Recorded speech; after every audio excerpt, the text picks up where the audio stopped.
It may surprise you that the most illegally trafficked mammal in the world is not the elephant or the rhinoceros. It is a small, gentle, scaled mammal called a pangolin. Very few people have heard of pangolins, and fewer still have seen them in the wild. They are the only scaled mammals on Earth. Pangolin scales are prized by many as remedies to cure everything, from cancer to infertility, despite the fact that there is no scientific proof for this. As the supply of Asian pangolins has dwindled, traffickers have increasingly turned to Africa as a means of satisfying the demand.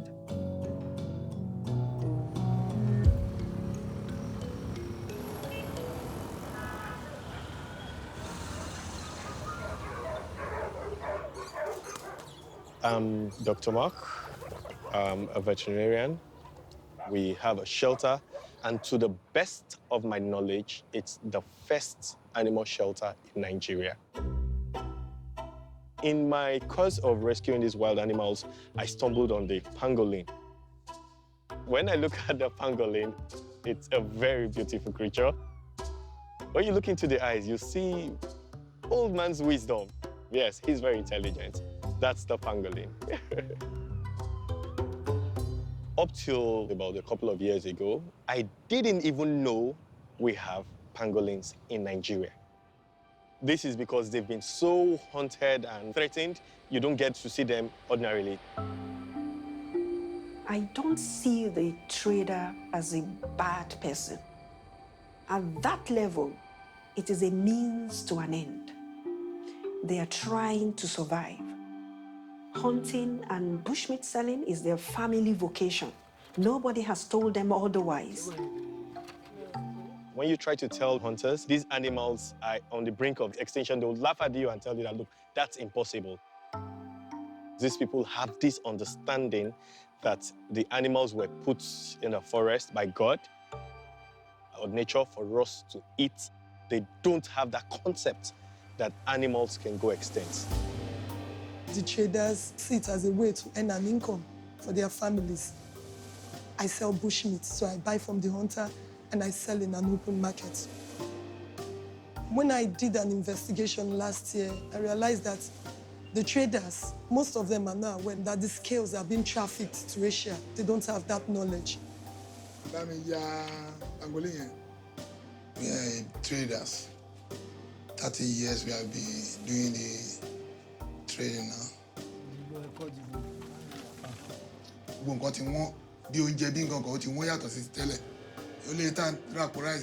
20,000 naira.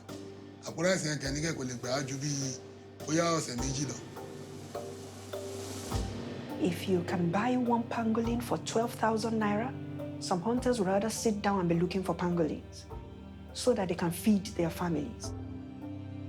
They don't know the costs. They get like 0.001% of the entire deal. So they are being cheated. These people basically are victims of the circumstance they find themselves in, and these people are good people. They're a trader, they do this to be able to care for their kids.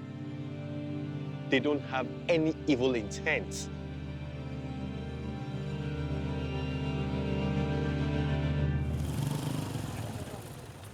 In my course of practice, I got to notice some things. Cultural. The average Nigerian has this notion on wild animals, which is basically bushmeat.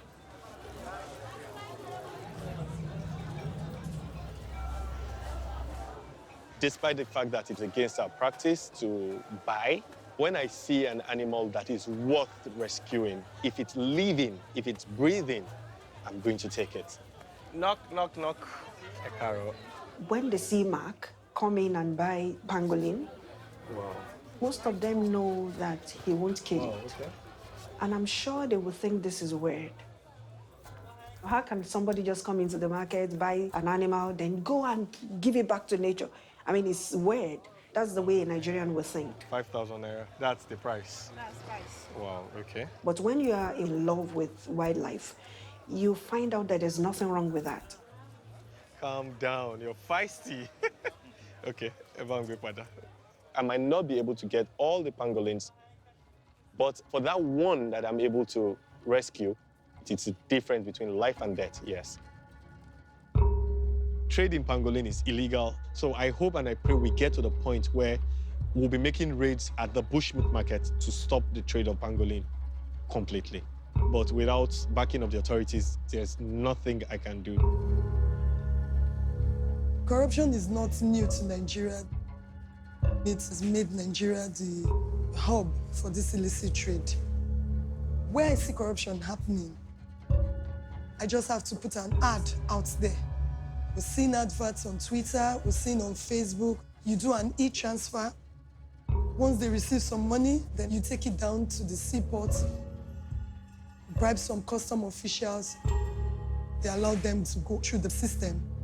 For Nigeria, we're not just supplying the international trade, we're also a transit point, coming from other areas into the country and then getting out of the country from Nigeria. So that's a major problem. We're against Nigeria being a hub. We're not at that place we want to be, but we're making progress. Last year, they had the largest record seizure globally. Over 14,000 metric tons of pangolin scales. So it tells that things are getting better. I think Nigeria will make progress. Corruption has placed us to become a burden to biodiversity.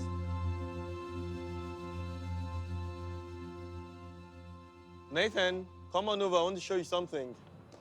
Sit down, sit down. I want to show you about this animal. My boy is 8 years old, and he is picking up my interest in wildlife, yes. You see, it's a very gentle animal. He's met some pangolins, yes, and he's intrigued by them because they are quite unlike anything he's seen before, yes. Now that we have rescued them from these hunters, you know we can't keep him. So we take these pangolins to the protected forest where no hunters go to. That's called rehabilitation. We're still coming back. Last week, I did another foray to the markets, and we found about 6 pangolins. He was bringing them out of the basket. We had large-sized ones, and then we had this tiny little baby pangolin. There and then, I had already made up my mind that we were taking them with us. We won't leave them behind.